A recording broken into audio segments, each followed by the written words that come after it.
الحمد لله رب العالمين الرحمن الرحيم مالك يوم الدين إياك نعبد وإياك نستعين اهدنا الصراط المستقيم صراط الذين أنعمت عليهم غير المغضوب عليهم ولا الضالين.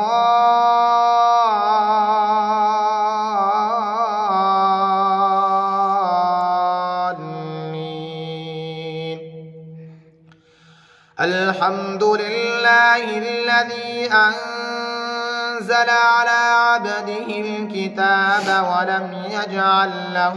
عوجا قيما لينذر بأسا شديدا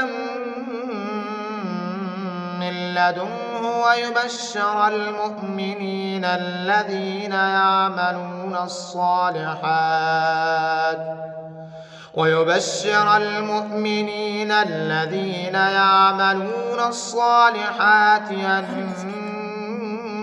أن لهم أجرا حسنا ماكثين فيه أبدا وينذر الذين قالوا اتخذ الله ولدا ما لهم به من علم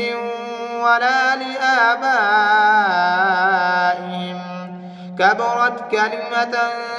تخرج من أفواههم إن يقولون إلا كذبا فلعلك باخع نفسك على آثارهم إن لم يؤمنوا بهذا الحديث أسفا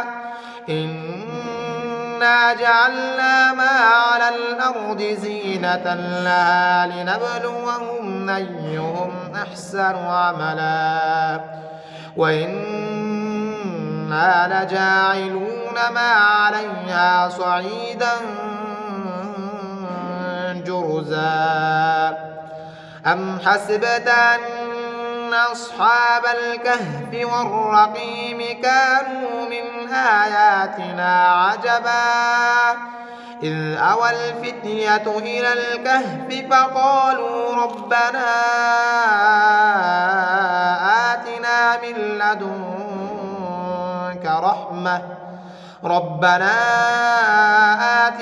من لدنك رحمة وهيئ لنا من أمرنا رشدا فضربنا على آذانهم في الكهف سنين عددا ثم بعثناهم لنعلم أي الحزبين يحصى لما لبثوا أمدا.